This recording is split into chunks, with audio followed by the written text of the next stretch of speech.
The invitation. The message arrived on a Tuesday. Not that the day mattered to the rest of the galaxy, but for Ambassador Kyra Chin, it was the Tuesday that changed everything. She stood in the observation deck of Earth's orbital station, watching the blue marble turn below, when her neural implant chimed with an incoming transmission. The seal that materialized before her eyes made her breath catch. The Spiral Assembly.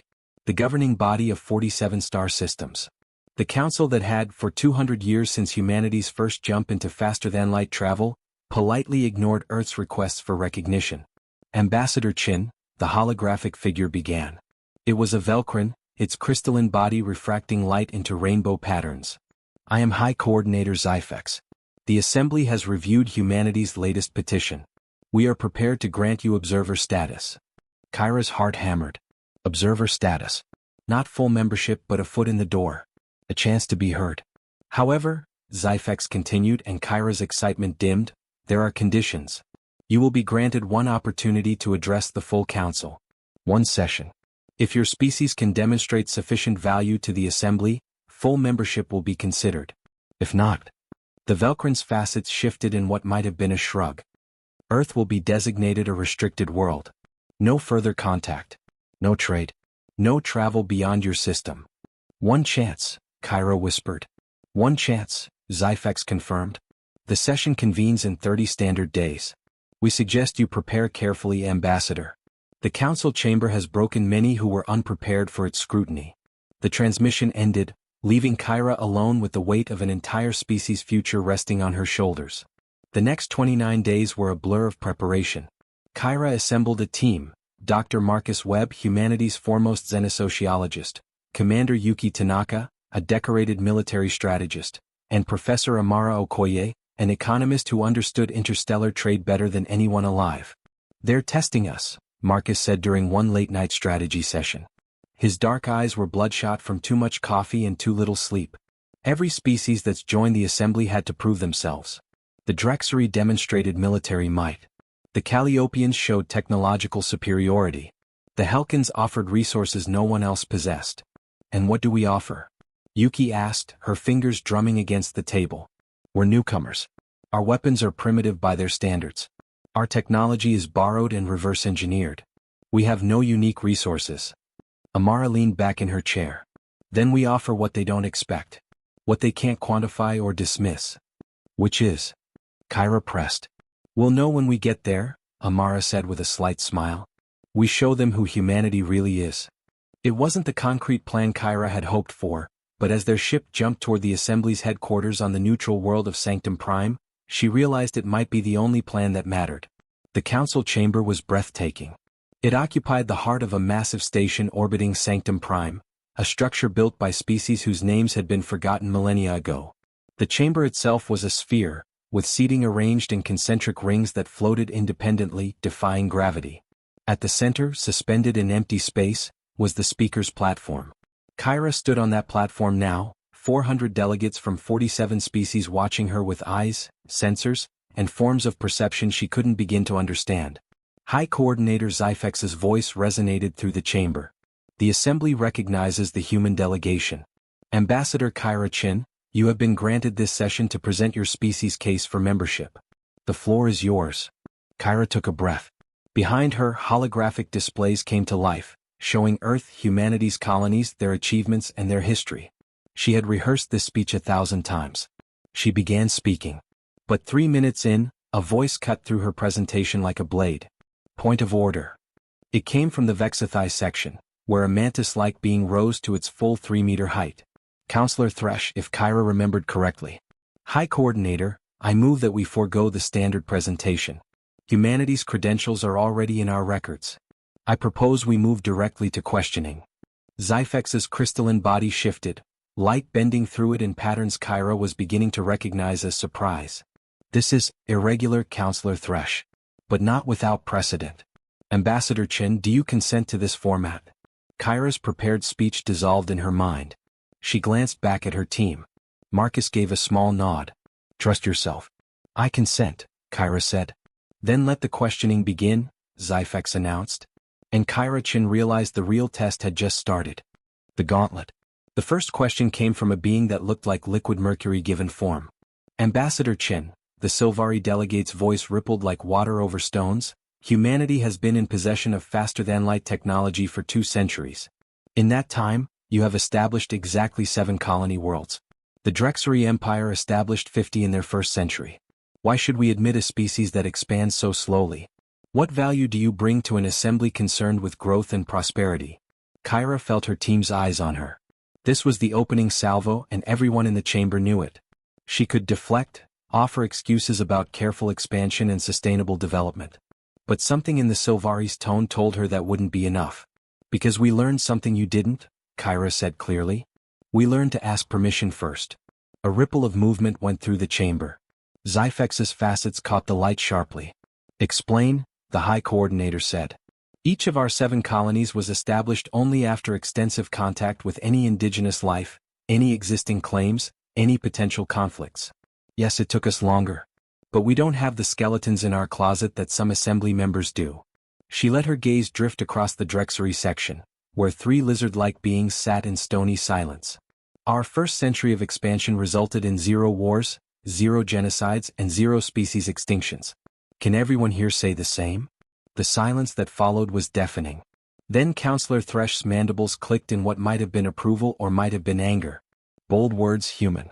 But let me ask you this. Your world has known countless wars among your own kind. Your history is soaked in blood. Nuclear weapons, biological warfare, planetary devastation. Why should we believe you've changed? Kyra had expected this. Every species knew about humanity's violent past. It was in every file, every report, every reason given for Earth's previous rejections. Because we remember, she said quietly. Every generation learns about the wars. About the holocausts and the genocides. About the times we nearly destroyed ourselves. And we made a choice. We can't erase our past, Counselor. None of us can. But we can choose what we do with its lessons. Pretty words, a serpentine delegate hissed from the upper rings. But what have you actually contributed? What technology do you possess that we lack? What resources can you offer? What makes humanity special? There it was. The core question. The one Kyra and her team had wrestled with for 29 days. Commander Yuki stood, walking to the edge of the platform. May I address the Council, Ambassador? Kyra nodded, stepping aside. Yuki's military bearing was evident in every movement. You ask what makes humanity special. What technology we have that you lack. She paused, her eyes sweeping across the assembled delegates. The answer is nothing. We have nothing you don't already possess or couldn't develop yourselves. Shocked murmurs rippled through the chamber. But, Yuki continued, her voice cutting through the noise, we have something you've forgotten. The Velkrin developed quantum communication centuries ago. The Helkins mastered antimatter containment. The Calliopians built AI that rivals organic thought. Each of you reached heights of innovation then stopped. You found what you were good at and stayed there. And humans don't? Thresh challenged. Humans don't know how to quit, Yuki said simply. We master one field and immediately turn to another. We solve one problem and go looking for the next challenge. It's not always efficient. It's often messy. But it means we never stop learning, never stop adapting, never stop trying. Professor Amara Okoye stepped forward next. If I may add, counselors, there's an economic principle at play here. Specialization creates efficiency but also vulnerability. The assembly is a collection of specialists. Brilliant specialists, yes. But what happens when you face a problem that doesn't fit any single specialty? What happens when you need someone who can think across boundaries? You're suggesting, Zyfex's voice was measured, that humanity's lack of specialization is somehow an advantage? I'm suggesting, Amara replied, that humanity's generalist approach makes us the bridge species you didn't know you needed. We're not the strongest or the smartest or the most advanced. But we can talk to everyone, understand everyone, work with everyone. We're the translators of ideas, not just languages. Kyra watched the delegates. Some were leaning forward, interested. Others remained skeptical, their body language closed off. Then Dr. Marcus Webb spoke, his voice carrying the weight of years spent studying alien cultures. Counselors, I've spent my career studying your societies. And I've noticed something fascinating. For all your achievements, for all your civilization's grandeur, you've stopped telling new stories. Stories? The word came from a dozen delegates at once, in tones ranging from confusion to contempt. Stories, Marcus confirmed. Myths, legends, entertainment, art. The Velkrin tell the same crystalline harmonies they did 1,000 years ago. The Drexery repeat their conquest epics with only the names changed. Your cultures are perfect, preserved, unchanging. And because of that they're dying. How dare, Thresh began rising. But Marcus pressed on. Humanity creates new stories every day. New music, new art, new myths for new times. We reimagine ourselves constantly. It's chaotic, yes. Sometimes painful. But it means we're alive in a way many of you have forgotten. And that vitality, that creativity, that refusal to be satisfied with what was, that's what we bring to the assembly. The chamber erupted in a cacophony of voices, translations overlapping, delegates arguing with each other. Kyra watched Zyphex, trying to read the High Coordinator's reaction in the play of light through crystal. Finally, Zyphex raised a limb and silence fell. This session is adjourned for deliberation, the High Coordinator announced. The Council will reconvene in 6 standard hours. Ambassador Chin, you and your delegation will wait in the guest quarters. The Assembly must discuss what we have heard. As Kyra and her team were escorted from the chamber, she couldn't tell if they had won or lost.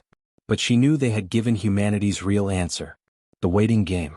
The guest quarters were luxurious in the way only a multi-species diplomatic station could be, adaptable to any environment, any need, any biochemistry. For humans, that meant comfortable furniture, Earth-normal gravity, and a viewport showing the swirling colors of Sanctum Prime below. Kyra stood at that viewport, watching the planet turn, unable to shake the feeling that they had just made either the best or worst case in human history. You should eat something, Marcus said, materializing at her elbow with a plate of what the station synthesizers had labeled as chicken. It looked close enough. Not hungry. Eat anyway. We might be here for a while. Kyra took the plate but didn't move toward the table where Yuki and Amara sat, picking at their own meals in silence. 6 hours felt like both too much time and not enough. Think we went too far? She asked Marcus quietly. With the truth. He shook his head. No. They needed to hear it. Whether they wanted to or not. We basically called them stagnant to their faces. We called them successful, Marcus corrected. So successful they stopped growing. There's a difference. He paused, his academic mind clearly working through something. You know what's interesting? In all my research, I never found a single case of an assembly species being denied membership after their presentation session. Kyra turned to look at him. Never? Never. Rejected before the session, yes. Dozens of times. But never after. Which means either every species that made it this far was accepted, or they never left to tell anyone they were rejected, Yuki finished, having overheard. The commander's tactical mind was already working through implications. Information control. Keep the assembly's image pristine. That's paranoid, Amara said, but her voice lacked conviction. That's practical, Yuki countered. Think about it. What better way to maintain the illusion of exclusivity than to make sure no one knows who failed? The Velcrin wouldn't, Kyra began. The Velcrin are politicians, Marcus interrupted gently. Never forget that.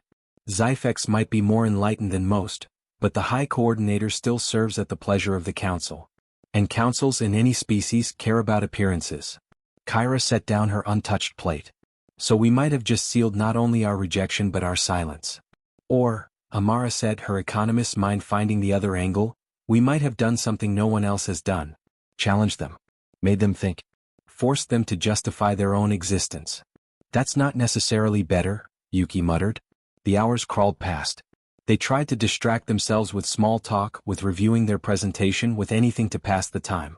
But always, their eyes drifted to the chronometer on the wall, watching the minutes tick away. 5 hours and 43 minutes after they'd been dismissed, the door chimed. It wasn't a summons back to the chamber. Instead, a small, floating orb entered, projecting a hologram. Not Zyphex. Someone else. An elderly Calliopean, its brain case gleaming under the artificial light, its mechanical body whirring softly. Ambassador Chin, the Calliopean said. I am Counselor Rin. I should not be here. This contact is irregular. But I wanted you to know something before you return to the chamber. Kyra stepped forward. What is it, Counselor? The assembly is divided. Genuinely divided for the first time in 300 years. Your presentation has caused something of a crisis. The Calliopean's optical sensors flickered. Some of my colleagues are furious. They believe you were disrespectful, arrogant, unworthy. They want to make an example of humanity. Kyra's stomach dropped. But others, Ring continued, others are awakened, I suppose. Your words struck something that has been dormant for a very long time. The realization that we have become comfortable. Stagnant, as you so boldly named it. What are you telling us, counselor? Marcus asked. I'm telling you that what happens in the next hour will determine more than just humanity's fate. It will determine the Assembly's fate as well. If we reject you, we reject the very principles upon which the Assembly was founded. If we accept you. Rin paused. If we accept you, we admit that we need to change. And that terrifies many of us. Why are you telling us this? Kyra asked. The Calliopean's hologram flickered, unstable. Because someone should know. Because if the worst happens, someone should understand why. And because. The ancient being's voice grew quieter. Because I remember when the Calliopeans were like you. When we reached for the stars not knowing what we would find. When we told new stories and dreamed new dreams. I remember, Ambassador Chin. And your speech made me realize how much I've missed that. The hologram vanished, leaving the four humans alone with a truth they hadn't wanted to confront. They weren't just fighting for humanity's place in the galaxy. They were fighting for the galaxy's soul. 6 hours exactly after their dismissal, the summons came. The walk back to the council chamber felt like a death march. Guards, or what passed for guards among beings who could manipulate matter with thought or move faster than human eyes could track, flanked them on all sides. Not threatening but present. Very present. The chamber doors opened with a sound like thunder. Inside, the floating seats had rearranged themselves. Instead of concentric circles, they now formed two distinct groups, facing each other across the central platform. A physical representation of the division Rin had described. Kyra and her team took their positions on the platform, suspended in the center of a schism 300 years in the making. High Coordinator Zyphex floated alone between the two factions, light refracting through the Velcrin's crystalline form in patterns that seemed almost troubled. The Assembly has deliberated, Zyphex began, and the weight of history hung on every word. The vote regarding humanity's petition for membership is as follows. Kyra held her breath. 23 in favor. 23 opposed. 1 abstention. A perfect deadlock. The chamber erupted in chaos. The schism. The mathematical impossibility of the situation wasn't lost on Kyra. 47 council members. 23 votes each way. 1 abstention. The numbers didn't add up, and the confusion rippling through the chamber suggested she wasn't the only one who'd noticed. Order. Zyphex's voice cut through the noise like a blade of focused light. Order in the Assembly. The chamber slowly quieted, but the tension remained palpable. Delegates were staring at each other, at Zyphex, at the humans standing awkwardly in the center of it all. High Coordinator, Counselor Thresh's mandibles clicked sharply. The count is impossible. 47 members cannot produce 47 votes with 1 abstention unless 2 council seats are vacant, Zyphex finished.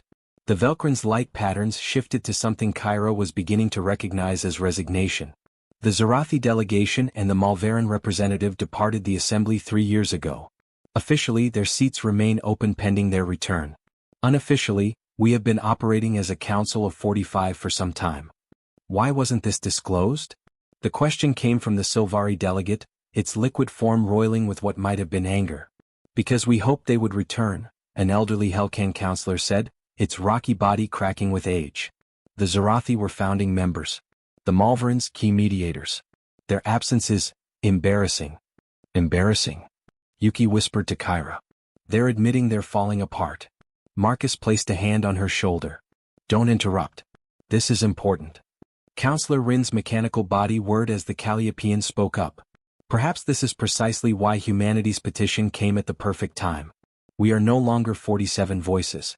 We are 45 voices divided into 2 equal factions, with only the High Coordinator's wisdom to guide us. We have become paralyzed. And you think adding humans will solve this? Thresh's tone was scathing. They will be one more voice in the cacophony. One more opinion in a sea of disagreement. Or, Rin countered, they will be the voice that breaks the deadlock. The fresh perspective we desperately need. This is absurd, a serpentine counselor hissed from the opposition faction. We cannot admit a species simply because we are too fractured to make a decision. That sets a precedent of weakness. No, Professor Amara spoke up, her economist's mind seeing the pattern. You can't admit us because doing so acknowledges what you've been avoiding. The Assembly isn't functioning. You're not 47 species working together. You're 2 tribes, locked in an endless stalemate, too proud to admit you need change. The chamber fell silent. She's right, a small, furry delegate said from the approval faction. The Pixan counselor's large eyes blinked slowly. We've been avoiding the truth for years. The Zarathi left because we wouldn't listen to their concerns about resource distribution. The Malverans left because we ignored their warnings about territorial disputes. And now we can't even agree on whether to admit a new species. Because that new species, Thresh shot back, represents everything we've spent centuries avoiding. Chaos. Unpredictability. Constant change. Humanity doesn't know how to be stable, and stability is what the Assembly requires. Stability or stagnation? Dr. Marcus Webb asked quietly. I've spent my career studying civilizations, Counselor Thresh. And I've learned one universal truth. Any system that stops adapting starts dying. Your Assembly is dying. Not from external threats, but from internal ossification. How dare you? He dares because it's true, Counselor Rin interrupted. Look at us. Look at what we've become. We're the galactic government, yet we can't govern ourselves. We're the arbiters of peace, yet we're locked in an undeclared civil war. We're the pinnacle of civilization, yet we can't even agree on basic questions anymore. And humans will fix this? Thresh demanded. Humans who still have wars on their own planet? Humans who can't even unite their own species. Kyra stepped forward, her voice clear and steady. You're right, Counselor. We're not united. We probably never will be. We have over 200 nations, thousands of cultures, millions of conflicting opinions. We argue constantly. We disagree on almost everything. She paused, letting her words sink in. But we've learned to disagree productively. We've learned that unity doesn't mean uniformity. That consensus doesn't require conformity. We've learned that the goal isn't to eliminate conflict, it's to channel conflict into progress. Flowery philosophy, Thresh dismissed. Not practical governance. Isn't it? Commander Yuki spoke up. Tell me, Counselor, how many major initiatives has the Assembly passed in the last decade? The silence was answer enough. How many trade agreements have been renegotiated? How many territorial disputes have been resolved? How many new technologies have been approved for shared development? Yuki's eyes swept the chamber. From what we've been told, the answer to all of those questions is zero. You've been in perfect stasis. And you call that governance? High Coordinator Zyfex's crystalline form seemed to dim slightly. Commander Tanaka is correct. The Assembly has been deadlocked on most major issues for approximately 8 standard years. Minor administrative functions continue, but substantive progress has ceased. Which is why, Counselor Rin pressed, humanity's admission could be exactly what we need. Not because they'll magically solve our problems, but because they'll force us to think differently. To remember what it means to grow. Or, a delegate from the opposition faction countered, they'll simply be the final vote that tips the balance toward one faction or the other. We'll trade a deadlock for tyranny. You're already in tyranny, Amara said bluntly. The tyranny of inaction. The tyranny of fear.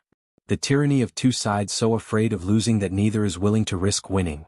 The chamber erupted again, but this time the arguments were different. More thoughtful.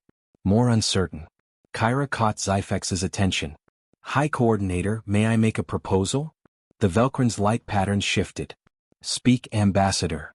You're worried that admitting humanity will break your deadlock in favor of one faction or the other. That will be the tiebreaker that destroys the balance you've maintained. Kyra took a breath. So don't make us choose a side. Make us the mediators. Explain, Zyfex commanded. Grant us provisional membership. Not full voting rights, but the authority to propose initiatives, to mediate disputes, to act as neutral arbiters when the Assembly is deadlocked. Give us 1 standard year to prove we can do what the Malverans did. Find common ground where you see only opposition. And if you fail? Thresh challenged. Then you've lost nothing. You revoke our membership and you're back where you started. Kyra met the Mantis being's multifaceted gaze. But if we succeed, you've gained something invaluable. Proof that the Assembly can change. That it can grow. That it can become what it was always meant to be. The two factions looked at each other across the divide of the chamber. For the first time since the session began, Kyra saw something other than opposition in their eyes. She saw possibility. Zyfex floated in silence for a long moment, light dancing through crystal facets. The Assembly will vote, the High Coordinator finally announced. The question before us is this: shall humanity be granted provisional membership, with limited authority to propose and mediate, for a trial period of 1 standard year? Those in favor? Lights began to appear throughout the chamber. One by one, delegates from both factions signaling their approval. Kyra counted. 27. 32. 38. Those opposed. 7 lights flickered into existence. 7 delegates who couldn't let go of their fear. The motion passes, Zyphex declared. Humanity is granted provisional membership in the Spiral Assembly, effective immediately. Ambassador Chin, you and your delegation will remain on Sanctum Prime to begin your new duties. As the session adjourned and delegates began filing out, still arguing among themselves, Councillor Rin floated over to the human delegation. Congratulations, Ambassador, the Calliopean said. You've just been given the impossible task of fixing a government that has spent centuries breaking itself. I don't envy you. Neither do I, Kyra admitted. But someone has to try. Indeed, Rin agreed. The question is, can you succeed where the Malverns failed? Kyra looked at her team, Marcus with his understanding of cultures, Yuki with her strategic mind, Amara with her economic insights, and then back at Rin. We're human, she said simply. We don't know how to quit.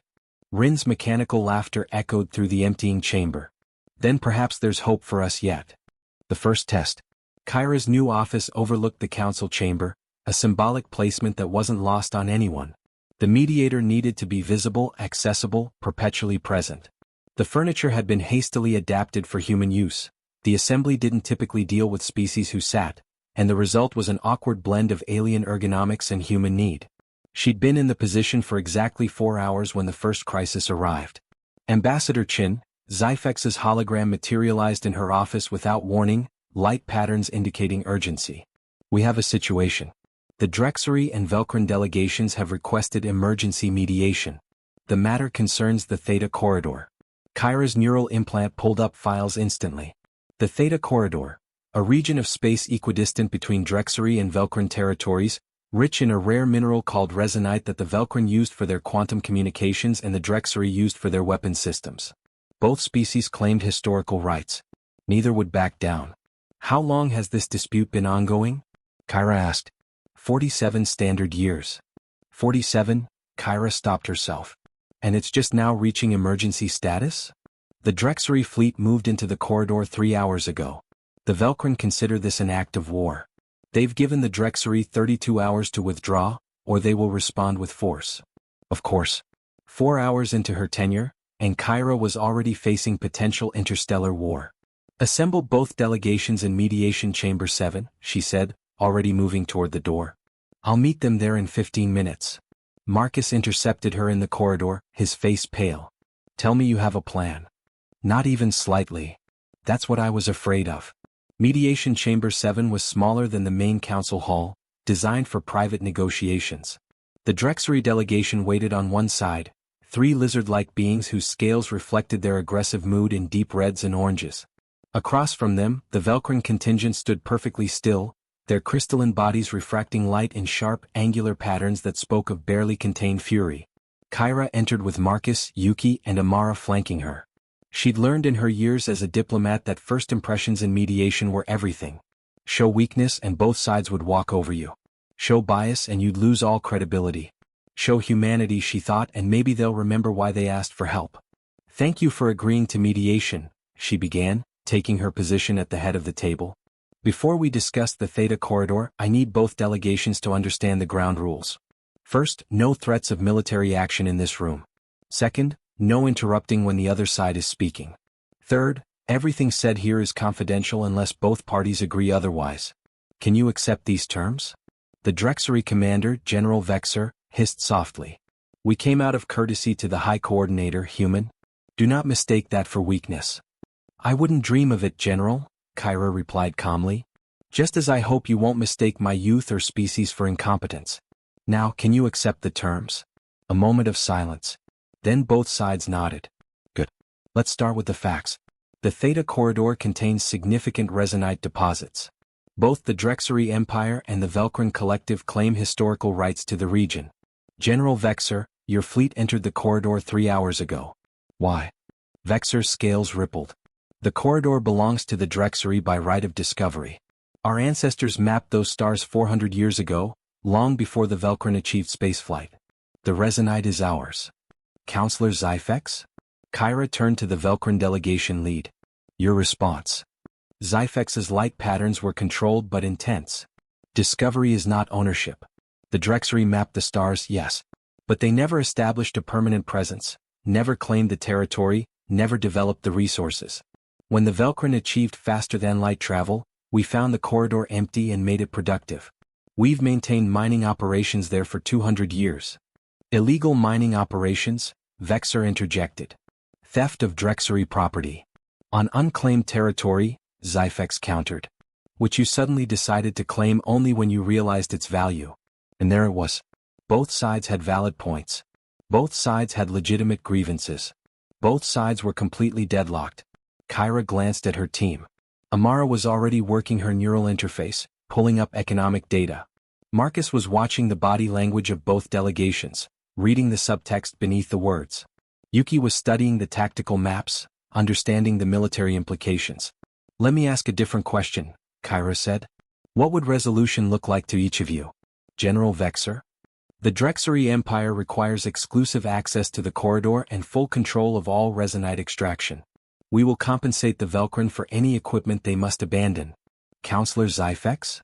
The Velcrin Collective requires continued access to the resonite deposits we have developed. We are willing to recognize Drexery territorial claims in exchange for guaranteed mining rights and fair trade terms. So, Kyra summarized, the Drexery want ownership. The Velcrin want access. Have either of you considered that you might actually be asking for the same thing in different words? Both delegations looked at her sharply. Explain, Zyfex demanded. The Drexery want sovereignty, the recognition that the corridor is theirs by right. The Velcrin want security, the guarantee that their investments and operations won't be threatened. Those aren't mutually exclusive goals. Kyra pulled up a holographic map of the corridor. What if we restructured this not as a territorial dispute but as an economic partnership? Partnership. Vexer's scales darkened. With those who have stolen from us for 2 centuries? Development, Kyra corrected. Professor Okoye, share your analysis. Amara stepped forward, her economic models appearing in the shared display. The current Velcrin mining operations extract approximately 40,000 metric tons of resonite annually. The deposits are estimated to contain another 50 years' worth at current extraction rates. However, Drexery military technology could increase extraction efficiency by 30 to 40% while Velcrin processing technology could improve refinement yield by approximately 25%. Meaning? Vexer asked.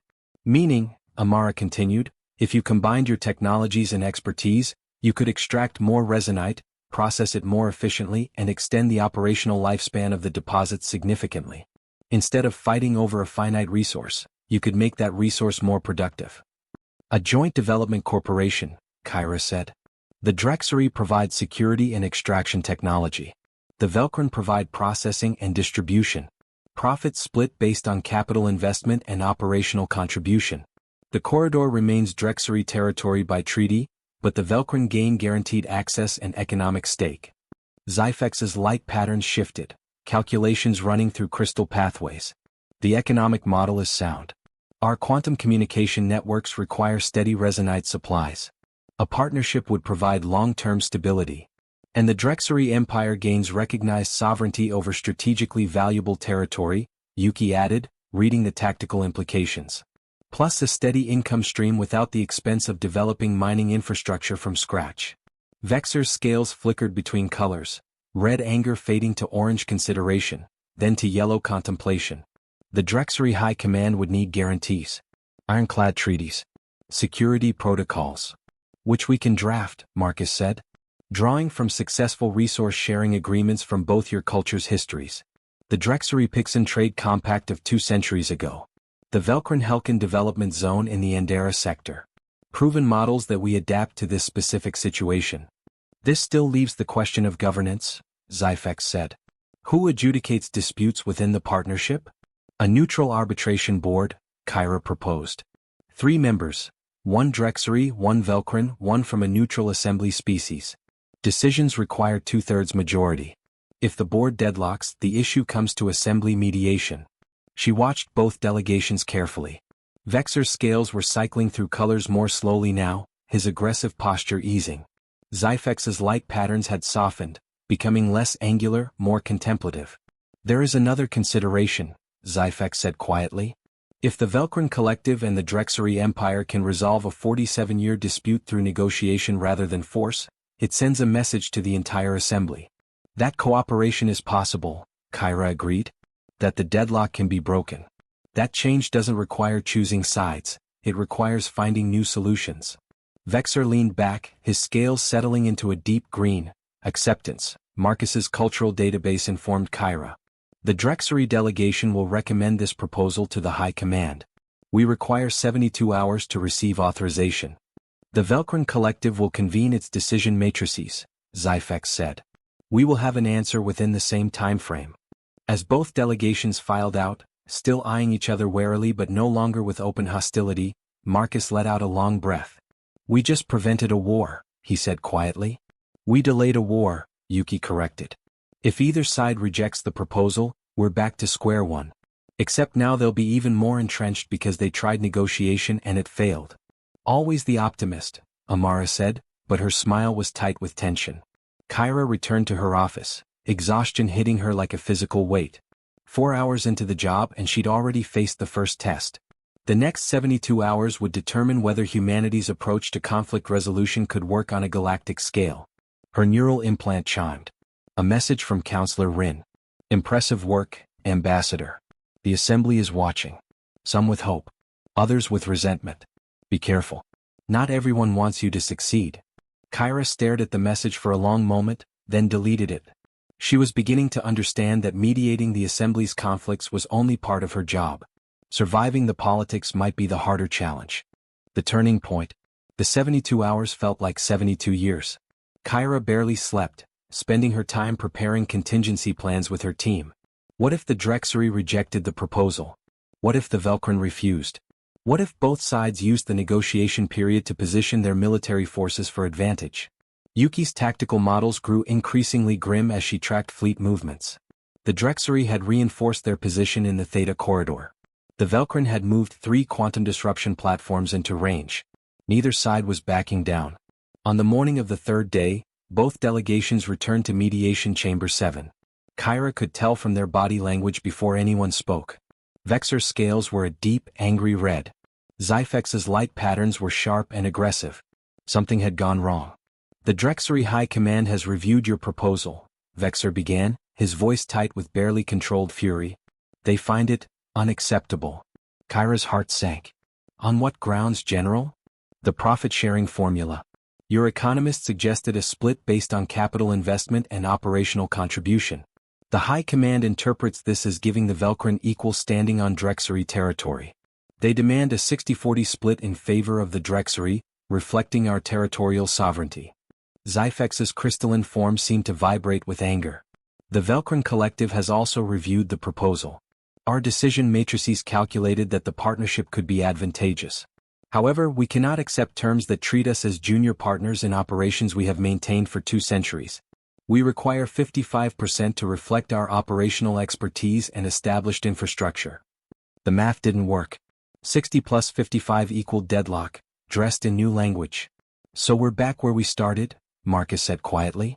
No, Kyra said, standing abruptly. We're not. Because now both sides have admitted they want the partnership. They're not arguing over whether to cooperate, they're arguing over the details. That's progress. Progress toward war, Yuki muttered. My tactical analysis shows both fleets are now within striking distance. If negotiations collapse. Then we don't let them collapse, Kyra interrupted. She turned to both delegations. You're arguing over 15 percentage points? 15.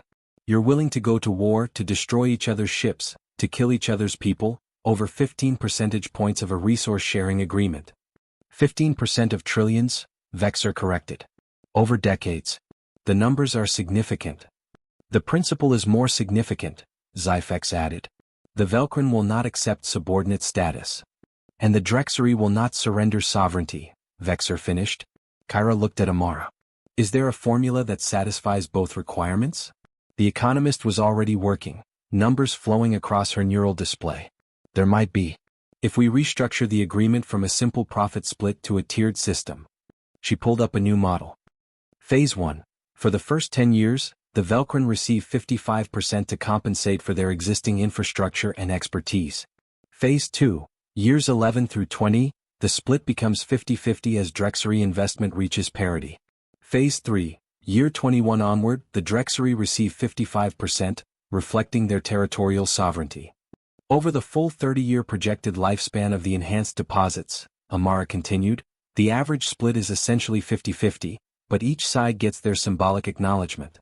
The Velcrin get recognition for their historical operations. The Drexery get recognition for their territorial rights. Both delegations fell silent, their respective minds, biological and crystalline, processing the proposal. It's elegant, Marcus said softly. Each side gets what they need most at different times. No one loses face. The Drexery High Command might accept this, Vexer said slowly, if the language emphasizes the long-term sovereignty recognition. The Velcrin Collective would need assurances, Zyfex said. Binding treaties that the Drexery cannot renegotiate terms once their percentage advantage begins. Absolutely, Kyra agreed. This only works if both sides commit for the full term. No renegotiation, no cancellation clauses, no escape hatches. You're bound together for 30 years. 30 years of forced cooperation, Vexer said. 30 years of profitable partnership, Amara corrected. My models show this arrangement will generate more wealth for both parties than either could achieve through exclusive control.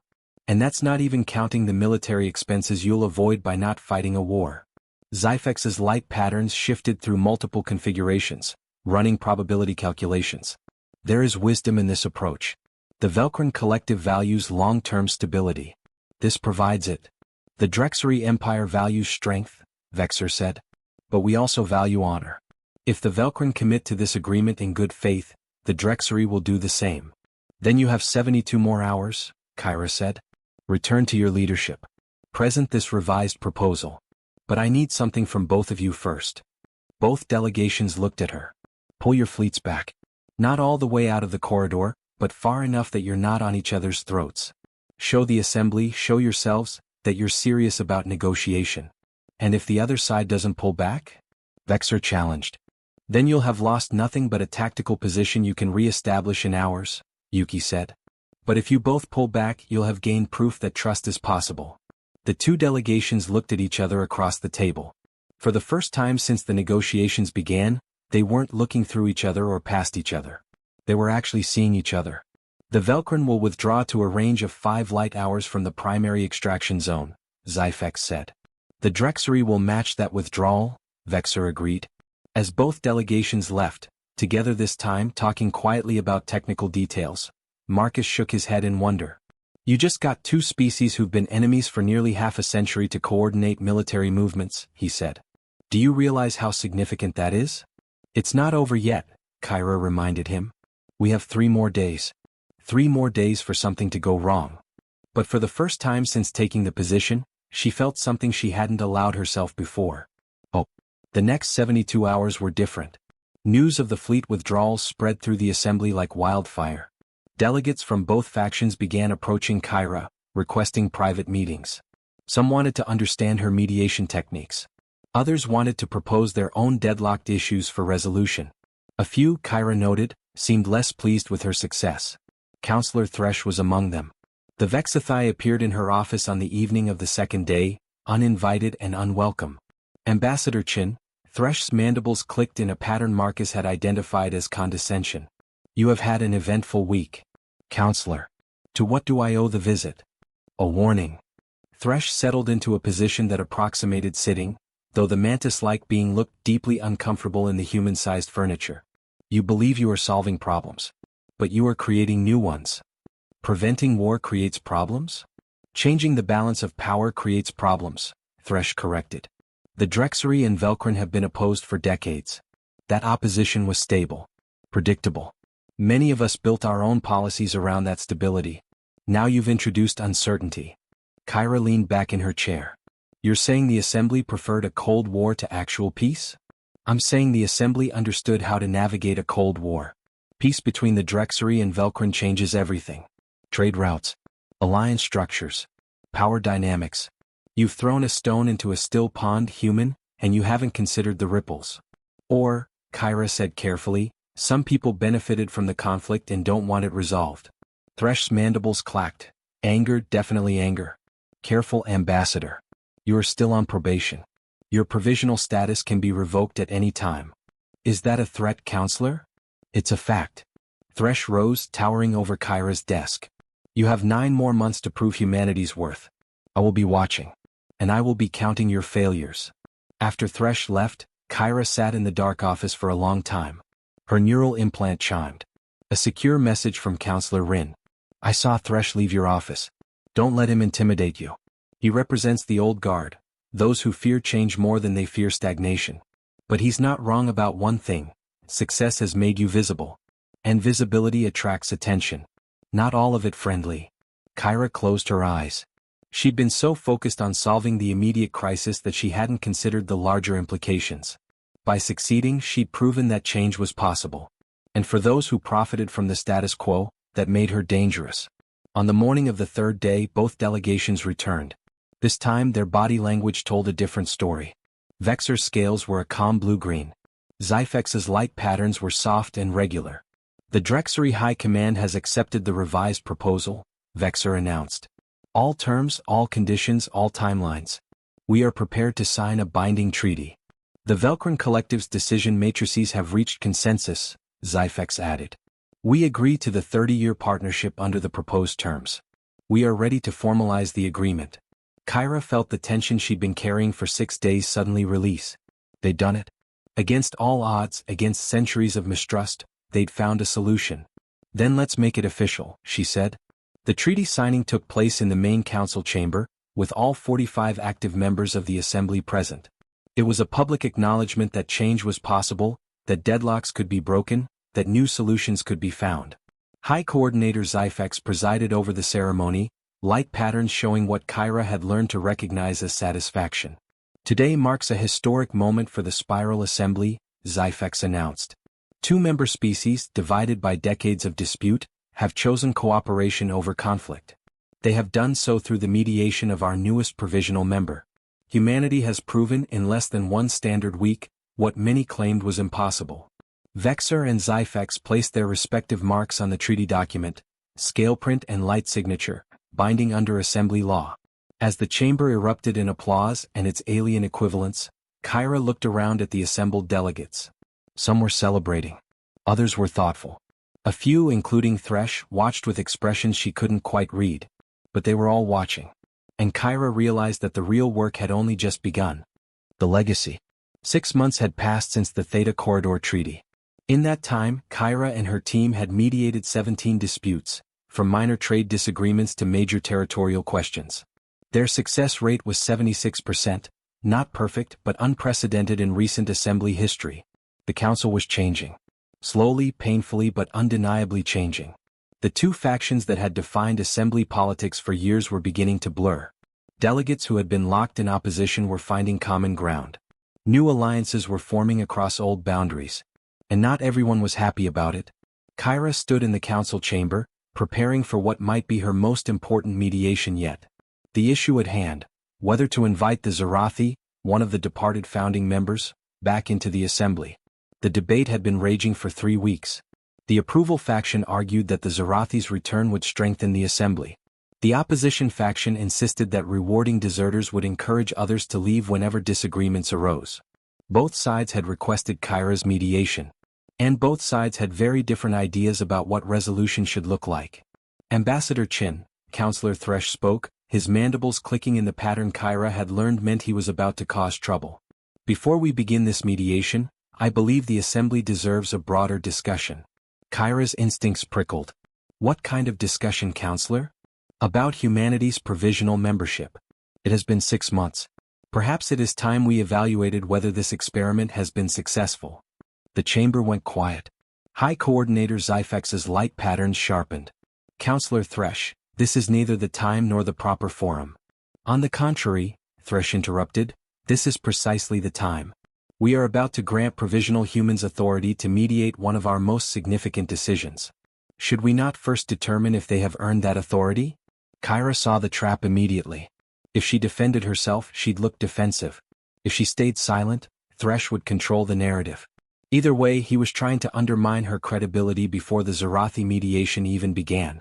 But she hadn't spent 6 months navigating assembly politics without learning a few tricks. Counselor Thresh raises a fair point, Kyra said calmly. In fact, I've been preparing a comprehensive report on humanity's first 6 months as provisional members. I was planning to present it at next month's general session, but if the council would prefer to hear it now, I'm happy to oblige. She saw Thresh's mandibles twitch. He'd expected resistance, not agreement.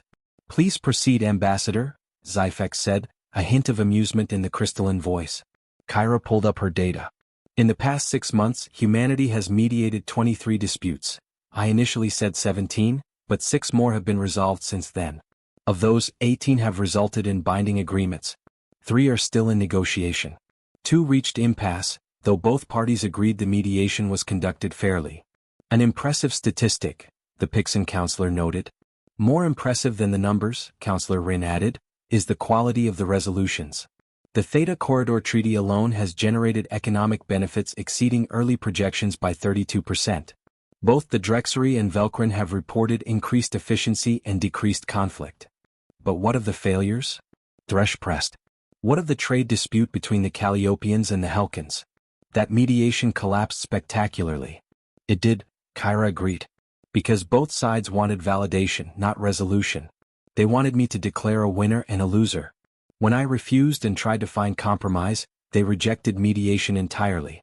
Sometimes, counselor, failure teaches more than success. It taught me that not every conflict is ready to be resolved. Some parties need more time, more pain before they're willing to change. She pulled up another display. But here's what's more interesting. Since humanity joined the assembly, the overall number of new disputes has decreased by 18%. And the rate at which existing disputes escalate to crisis level has dropped by 23%. You're taking credit for that? Thresh challenged. No, Kyra said. I'm observing correlation. My hypothesis is that our presence has changed the incentive structure. Species know that disputes will be mediated fairly now. They know that deadlocks won't last forever. So they're more willing to negotiate directly before things escalate. Marcus stepped forward. From a cultural analysis perspective, humanity's impact goes beyond individual mediations. We've introduced new communication protocols, borrowed from our own international relations history. We've created neutral spaces for informal discussions. We've established precedents for compromise that didn't exist before. You've disrupted centuries of tradition, Thresh countered. Tradition that was suffocating the assembly, Amara said bluntly. Economic analysis shows that the Assembly's collective GDP growth rate had slowed to 0.03% annually before humanity's admission. In the past 6 months, that rate has increased to 0.7%. Trade between formerly opposed factions has increased by 41%. Because you've forced them together, Thresh insisted. Because we've shown them that cooperation is more profitable than conflict, Amara corrected. No one was forced. Every agreement was voluntary. Every mediation was requested. We've simply provided tools and frameworks that were previously unavailable. Yuki was the last to speak. From a strategic perspective, the assembly is more stable now than it has been in decades. The risk of internal conflict has decreased. The efficiency of collective decision-making has improved. And perhaps most importantly, you're beginning to function as an actual alliance again, not just a collection of isolated factions. The chamber was silent for a long moment. Then Counselor Rin spoke. I move that we conclude this evaluation with a formal vote. The question before us, should humanity's provisional membership be converted to full membership, effective immediately? Seconded, the Pixon counselor said quickly. Thresh's mandibles clattered in frustration. The provisional period was meant to last 1 full year. Provisional periods exist to evaluate fitness, Zyfex interrupted. If fitness has been demonstrated, there is no reason to delay. Unless you have specific objections, Counselor Thresh, rather than general complaints. Thresh fell silent, his body language radiating anger. Then we vote, Zyfex announced. All in favor of granting humanity full membership in the Spiral Assembly? Lights appeared throughout the chamber. Kyra counted quickly. 37, 38, 40. Those opposed. 5 lights. Thresh and 4 others from the old opposition faction. The motion passes, Zyfex declared. Humanity is hereby granted full membership in the Spiral Assembly, with all rights, responsibilities and privileges thereof. Ambassador Chin, congratulations. The chamber erupted in applause, or its alien equivalents. Kyra felt her team surrounding her, Marcus and Yuki and Amara grinning like children on their first day of school. But Kyra's eyes were on Thresh, watching the counselor retreat toward the exits. She'd won this round. But she understood now that the battle for the Assembly's future would be ongoing. There would always be those who preferred the comfort of stagnation to the uncertainty of growth. The question was whether enough species would choose differently. 3 hours later, Kyra stood once again in the council chamber, preparing to begin the Zarathi mediation. The mood was different now. She was no longer the provisional newcomer, the human on trial. She was a full member of the Assembly with all the authority that entailed. The question before us, she began, is whether to invite the Zarathi back into the Assembly. But I think we're asking the wrong question. Confused murmurs rippled through the chamber. The right question, Kyra continued, is why the Zarathi left in the first place. And whether we've changed enough to prevent others from leaving in the future. She pulled up data on the Zarathi's departure. 3 years ago, the Zarathi raised concerns about resource distribution inequality. They presented detailed evidence showing that Assembly policies disproportionately benefited certain species while leaving others behind. They asked for reforms. They were ignored. So they left, Marcus added. Not in anger but in disappointment. They believed in what the Assembly was supposed to be. When it failed to live up to those ideals, they walked away. If we simply invite them back without addressing the issues that drove them away, Amara said, we'll be repeating the same pattern. And next time, it might not be just one species leaving. It might be 5. Or 10. So what do you propose? Asked a delegate from the approval faction. Honesty, Kyra said simply. We contact the Zarathi. We acknowledge that they were right. We tell them about the changes happening in the Assembly. And we ask them what conditions would need to exist for them to consider returning. You want us to admit we were wrong? A delegate from the opposition faction asked incredulously. I want us to admit the truth, Kyra corrected. The Assembly wasn't working. It's starting to work again. If we want the Zarathi back, we need to prove we've learned from our mistakes. Zyfex's light patterns shifted thoughtfully. This is not traditional diplomatic protocol. Traditional diplomatic protocol is what drove them away in the first place, Yuki pointed out. Another long silence. Then Councillor Rin spoke. I move that we authorize Ambassador Chin to contact the Zarathi on behalf of the Assembly. Not to offer them a seat but to offer them a conversation. To hear their concerns. To understand what would need to change. Seconded, the Pixon councillor said. This time the vote was nearly unanimous. Even Thresh abstained rather than opposing directly. As the session adjourned, Zyfex approached Kyra. You're playing a dangerous game, Ambassador, the Velcrin said quietly. If the Zarathi reject your overture, it will be seen as a failure. If they accept but demand changes the Assembly isn't willing to make, it will expose our divisions again. Then we'd better be willing to make those changes, Kyra said. Because if we're not, we don't deserve to have them back. Zyfex's light patterns flickered, something that might have been approval or might have been concern. You really believe that, don't you? That the Assembly can change. That it should change. I know it can, Kyra said. I've seen it happen over the past 6 months. The question isn't whether the Assembly can change. The question is whether it will change fast enough. Fast enough for what? Kyra looked out at the empty chamber, at the floating seats that represented 45 species, at the center platform where she'd stood so many times to mediate conflicts that had seemed insurmountable. Fast enough to survive, she said quietly. Epilogue, 3 years later. The council chamber was packed. Not just with the original 45 members, but with 12 new species, including the Zarathi who had returned 18 months ago after extensive negotiations. The Malverans had followed 6 months later, drawn back by reports of the Assembly's transformation. Kyra stood at the center platform, but this time she wasn't mediating a dispute. She was presenting humanity's proposal for the Integrated Response Initiative, a framework for Assembly species to coordinate responses to external threats, resource crises and scientific challenges. It was ambitious. It would require unprecedented cooperation. It would fundamentally change how the Assembly functioned. 3 years ago it would have been impossible. Now, as Kyra explained the framework, she watched delegates from former opposing factions working together, building on each other's ideas, finding solutions that none could have achieved alone. High Coordinator Zyfex called for a vote. 57 species. 57 votes. 54 in favor. The Integrated Response Initiative passed. As the chamber celebrated, Counselor Thresh approached Kyra. The Vexathai looked older somehow, his mantis body moving more slowly. "You were right," Thresh said quietly. 3 years ago when you told us the assembly was dying. I didn't want to believe it. But you were right. "You're not here to congratulate me," Kyra said. "What do you really want to say?" Thresh's mandibles clicked softly. "That change is terrifying. That there are still those of us who miss the old ways, the predictable patterns, the comfortable stagnation. But even we can see now that the alternative was worse. The assembly wasn't just dying. It was already dead. We just hadn't admitted it yet. And now it's alive again.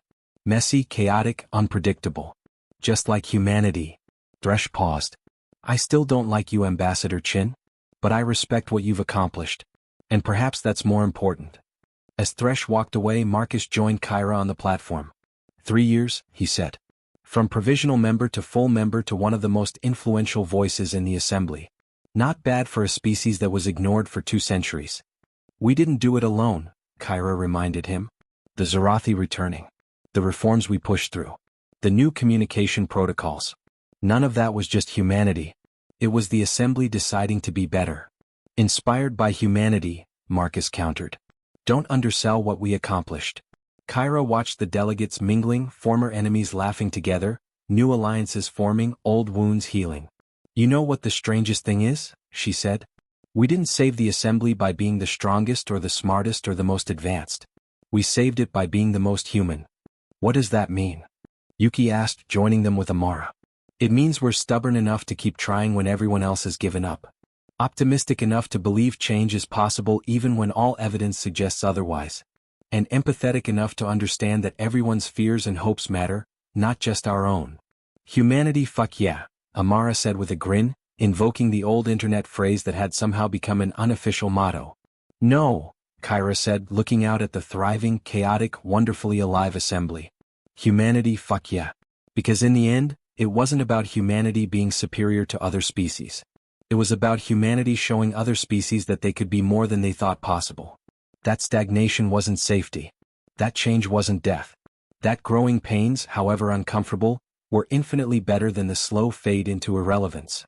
When humanity took the floor of the Galactic Council, they didn't conquer it. They saved it. By teaching it to be human."